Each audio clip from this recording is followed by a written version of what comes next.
दोस्तों, एक बार की बात है। एक छोटे से शहर में गौरव नाम का एक युवक रहता था। वह बहुत ही आलसी था और अपने जरूरी कामों को हमेशा टालते रहता था, जिसके कारण वो अपनी पढ़ाई में कभी भी अच्छा स्कोर नहीं कर पाता था। उसके परिवार वाले हमेशा उससे कहते थे, बेटा, समय का मूल्य समझो, और जो समय अभी तुम बर्बाद कर रहे हो वह कभी वापस नहीं आएगा। लेकिन वह हमेशा उनकी बातों को नजरअंदाज कर देता था। वह सोचता, अभी तो बहुत समय है, बाद में कर लूंगा। वह पढ़ाई करने के लिए शहर गया, लेकिन उसकी आदतें नहीं बदली। वह अपना पूरा दिन दोस्तों के साथ मस्ती करता और रील स्क्रॉल करते रहता। गौरव के शहर में एक बुजुर्ग आदमी रहते थे, जो बहुत ही बुद्धिमान और ईमानदार थे। एक दिन गौरव ने तय किया कि मैं भी उस बुजुर्ग व्यक्ति के पास जाऊंगा और उनसे मिलूंगा, ताकि वह कुछ सीख सके। गौरव उस बुजुर्ग आदमी के पास गया। वह बुजुर्ग आदमी पेड़ के नीचे बैठकर मेडिटेशन कर रहा था। गौरव ने उसे नमस्कार किया और कहा, मेरी मदद कीजिए, मैं जिंदगी में विफल हो रहा हूँ। हर बार मेरे दोस्त मुझसे आगे निकल जाते हैं, लेकिन मैं हमेशा पीछे रह जाता हूँ। मुझे उन सब से अच्छा बनना है। मुझे बताइए कि मैं यह कैसे कर सकता हूँ। तब बुजुर्ग आदमी ने कहा, बेटा, तुम संघर्ष झेल रहे हो क्योंकि तुम अपने कामों को हमेशा टालते रहते हो और समय की कदर कभी नहीं करते। मैं तुम्हें एक कहानी सुनाता हूँ, जिससे तुम समय के मूल्य को समझ सकोगे। बुजुर्ग आदमी ने कहानी बताना शुरू किया।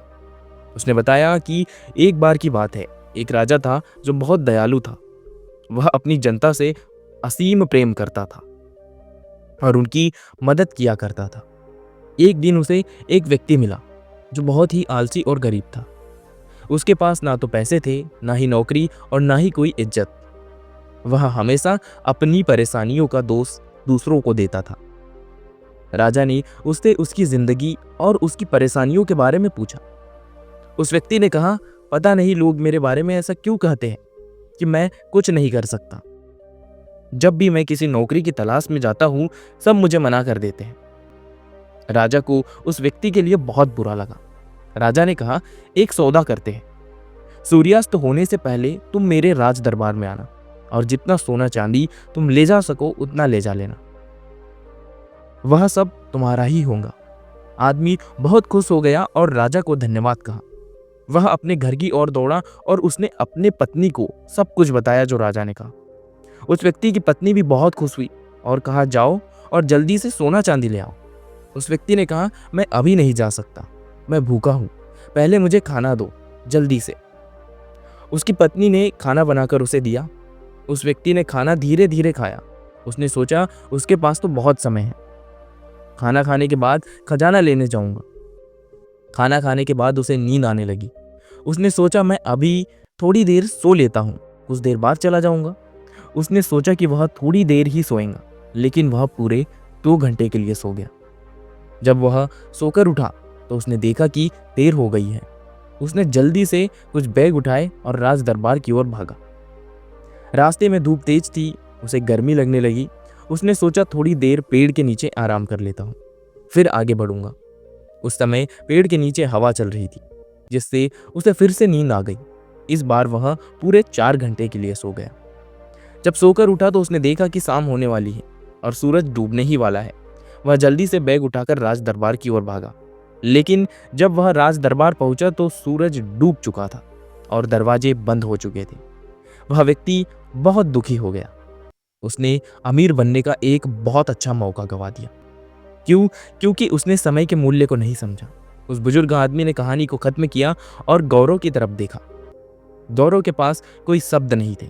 उसे अपनी गलती का एहसास हुआ। गौरव ने उस बुजुर्ग व्यक्ति को धन्यवाद दिया और घर वापस लौट आया।